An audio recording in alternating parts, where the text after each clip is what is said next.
Olá, alunos e alunas do 9º ano. Eu sou a Dejanira, professora de História. Nessa aula, nós vamos falar sobre a Era Vargas, que é o período do governo de Getúlio Vargas, que vai de 1930 a 1945. Mas como Getúlio Vargas chegou ao poder? Em um episódio que ficou conhecido como Revolução de 1930, que colocou fim ao período da Primeira República e levou Vargas à presidência. No período da Primeira República, havia uma espécie de acordo político entre os estados de Minas Gerais e São Paulo, que quando um estado lançava candidato à presidência da República, o outro estado não lançava candidatura própria para apoiar o candidato da vez. E esse acordo político foi quebrado nas eleições presidenciais de 1930. O presidente de então era o Washington Luiz, um paulista. E se fosse para seguir esse acordo, ele deveria apoiar um candidato de Minas Gerais para concorrer às eleições de 1930, mas não foi isso que ele fez. Ele apoiou um candidato que também era paulista, que foi o Júlio Prestes. Diante disso, Minas Gerais se uniu aos estados da Paraíba e Rio Grande do Sul, formou a Aliança Liberal e lançou a candidatura de Getúlio Vargas. Getúlio Vargas era um candidato que conseguia atrair as massas para o seu lado, para o seu discurso, onde ele defendia, por exemplo, os direitos trabalhistas. Mesmo assim, ele não foi o candidato eleito. Em 1930, quem ganhou as eleições foi o candidato paulista Júlio Prestes. Diante disso, Getúlio Vargas falou que as eleições teriam sido fraudadas e se aproveitou também de um episódio que aconteceu, que foi o assassinato daquele que concorreu a vice na chapa junto com ele, para trazer as massas para o seu lado, para a sua causa. Então, ele liderou um grupo de rebeldes que saíram do Rio Grande do Sul e iam em direção ao Rio de Janeiro, que era a capital do Brasil na época, dispostos a derrubar o governo. Mas antes que eles chegassem ao Rio, uma junta militar derrubou o então presidente Washington Luiz e entregou o poder a Getúlio Vargas. Chegando no poder dessa forma, ele ficou na presidência por 15 anos. E esse período de governo é dividido em 3 fases. Nós vamos falar um pouquinho sobre cada uma delas. O governo provisório, que vai de 1930 a 1934, é a primeira dessas fases. Uma das questões defendidas por Getúlio Vargas era a centralização do poder nas mãos da presidência e a diminuição, o enfraquecimento do poder das oligarquias estaduais, que tinham grande poder no período da Primeira República. Para alcançar esse objetivo, uma das coisas que ele fez ao chegar ao poder foi tirar os governadores eleitos dos seus cargos e colocar no lugar interventores da sua confiança. Então, colocou para governar os estados pessoas escolhidas por ele. Isso e todas as outras questões que Getúlio Vargas defendia na presidência começou a desagradar as oligarquias estaduais. E, diante disso, no ano de 1932, aconteceu a Revolução Constitucionalista, quando as oligarquias paulistas pegaram em arma contra o governo.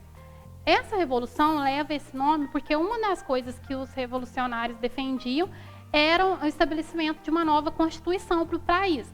Já que Getúlio Vargas tinha entrado na presidência à força e não estava mais seguindo a Constituição republicana anterior, e o governo provisório, que era para ser provisório, já estava durante bastante tempo, então uma das coisas que esses paulistas que se envolveram nessa revolução defendiam era a formação de uma nova Constituição para o país e também que fossem marcadas eleições presidenciais. A Revolução Constitucionalista foi derrotada, As tropas militares do governo federal conseguiram controlar a revolta, mas em uma das questões eles foram atendidos. Então, foi formada uma Assembleia Constituinte que fez a nova Constituição do país em 1934. Essa Constituição estabelecia, por exemplo, o voto secreto e a justiça eleitoral, a fim de acabar com aquelas fraudes que aconteciam nas eleições no período da Primeira República. Foi também durante o governo de Getúlio Vargas que se estabeleceu o voto feminino, que as mulheres passaram a poder votar. Durante seu governo também foi criado o ensino primário gratuito e obrigatório. Uma outra questão que avançou muito durante o governo do Getúlio Vargas foi a conquista dos direitos trabalhistas. Foi durante essa época que foi estabelecido, por exemplo, uma jornada máxima diária de trabalho de 8 horas, o estabelecimento do descanso semanal e das férias anuais remuneradas. Aí vem a segunda fase do governo de Getúlio Vargas, que é o governo constitucional, de 1934 a 1937.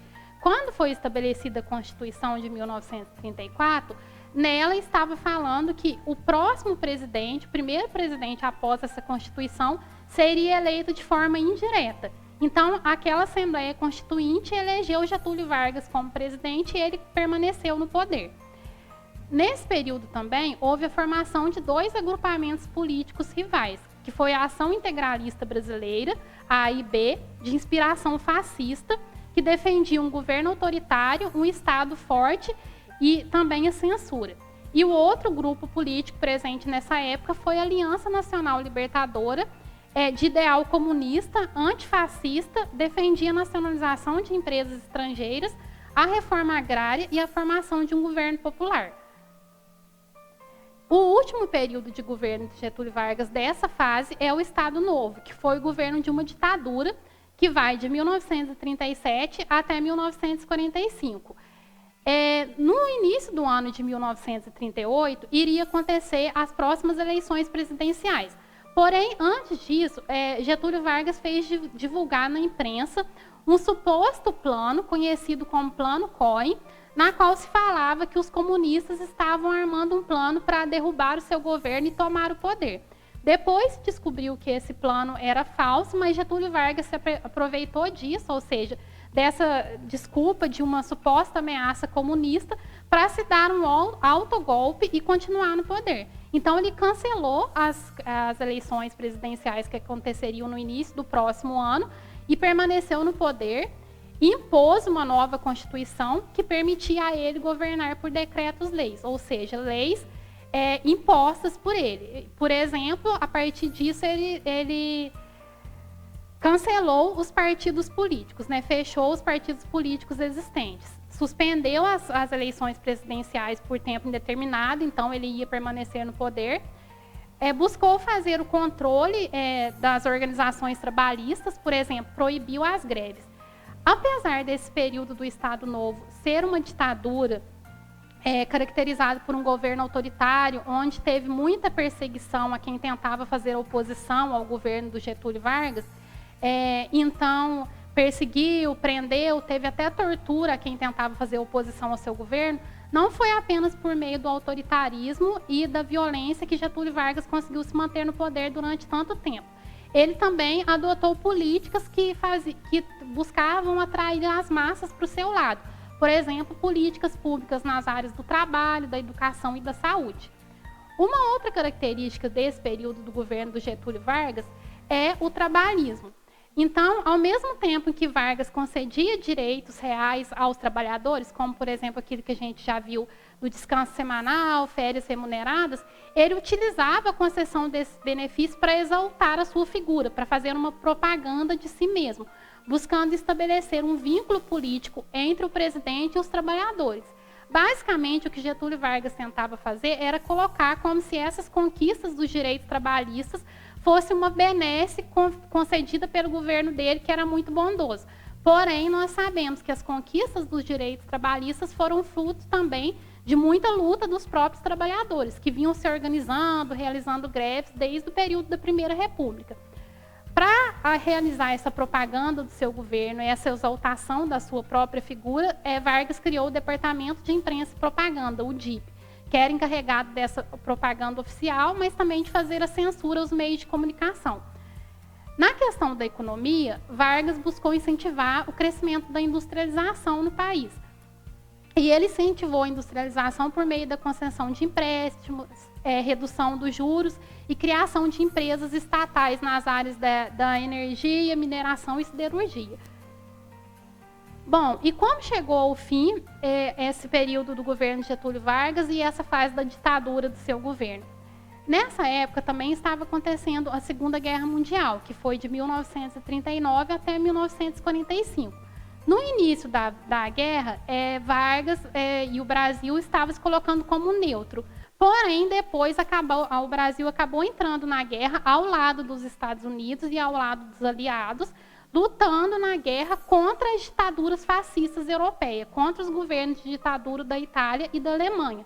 E isso contribuiu para aumentar as críticas ao governo de Vargas no Brasil, principalmente depois com o fim da guerra, quando essas ditaduras fascistas da Itália e da Alemanha foram derrotadas, ficou difícil para o governo de Getúlio Vargas sustentar ou explicar por que ele havia lutado contra essas ditaduras na Europa, enquanto o seu próprio governo no Brasil era um governo de ditadura.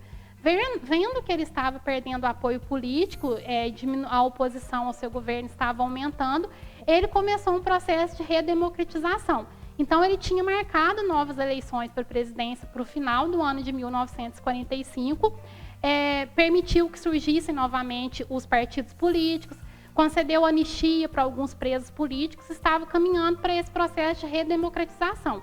Porém, ao mesmo tempo, ele estava apoiando o movimento popular que surgiu na época, conhecido como queremismo, que era um grupo de pessoas que fizeram manifestações e que defendiam que Getúlio Vargas continuasse no poder, que ele se mantivesse na presidência.